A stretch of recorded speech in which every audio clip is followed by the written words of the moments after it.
Hey, what's up, guys? My name is Steve Quint. I own Mattress by Appointment in Mechanicsville, Virginia, just outside of Richmond. I opened in November of 2024, filming this in November of 2025.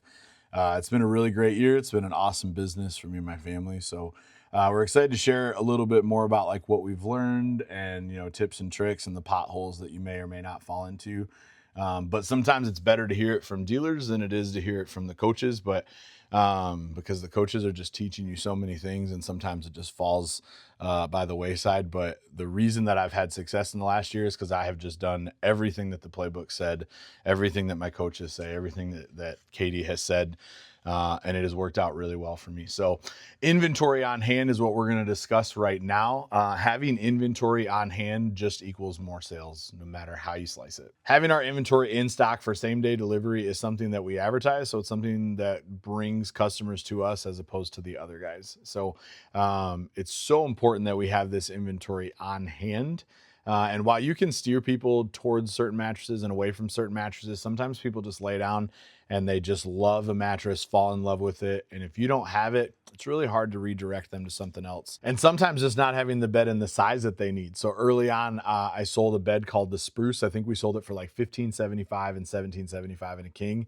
I had them in a queen, didn't have them in a king. It was on a Saturday. I had a king coming on Monday on my truck. So I assured the customer it's no problem. I'll get you delivered on Monday. We took payment. Everything was great. But then they called me on Sunday and said that they continued shopping around for a mattress and they found one they liked better. Because I didn't have what they wanted in stock, they continued to shop. If they left with that mattress or if I delivered it same day, they would not have continued to shop. And I basically had to refund them nearly $1,800. And it was just a bummer because it didn't need to happen. I just wasn't on top of my inventory as much. So I pulled up a couple invoices that I've had in the last 30 days, specifically for a king restful plush. We pay about $605 for that bed. On this ticket, I sold that bed for $1,875 on 10/29. And then just a few days later, I sold the same exact bed on 11/05 for only $862. So on one ticket, I profited $1,200. We ate steak that night. But on this ticket, I knew that the approval was very low. They only got a $750 approval. I knew that I had maximized the cash that I was going to be able to get from this customer, but this is the bed that they wanted. And I had 5 or 6 of them in stock, so I took the deal. So I made $250 on one, I made $1,250 on the other. But the reality is that my business still had money coming in. Nobody left an appointment without a mattress, and there was still some profit to scrape away. Now, if I only had one of those beds in stock, I don't think I would have taken that deal because I probably would have wanted to save it for some of my other customers. One of the things that's super important though is if your inventory is not kept organized and kept tidy, you don't know what you have, and that could just give you a list of problems for later. So very similar to the showroom philosophy where we just keep our beds in order from most expensive to least expensive. I do the same exact thing as my spots back here in my warehouse. So I always know where everything is. I know that if I'm trying to sell somebody a snooze, which is my 5 spot, I know that this is where I look. I know that purple is queens and that orange is kings. But I basically have my 2 spot, my 3 spot, my 4 spot, my 5 spot. My 6 spot is here and here because that's a high seller. My 7 spot is here and here because it's such a high seller. My 8 spot is here and here because it's a high seller.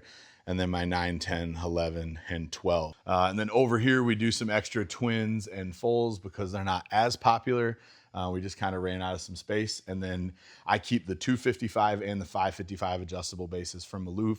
I try to keep 4 or 5 of each one of those in stock so that I'm not just scrambling to get shipments all the time. So while I found success pretty early on in MBA, but my first handful of months, I really only had like $20,000 to $25,000 worth of inventory. But every single month I made sure that my inventory climbed. I would definitely consider myself to be fully inventoried now. But there are just times where I order more of certain things and less of certain things and be able to take advantage of promotions that come up from the suppliers from time to time. But early on, I was holding about 20 to 25. Now I'm holding about $75,000 worth of inventory. But I'm always excited about it. I know that it cost me $75,000, but every dollar that I spent back here, I get $2.20 in return. So I'm just happy to have this because I know that all the customers that come in are going to be able to leave with something that they like, or I'm going to be able to deliver it same day. And if you deliver something same day, you never lose that customer. So good luck to you guys in the future.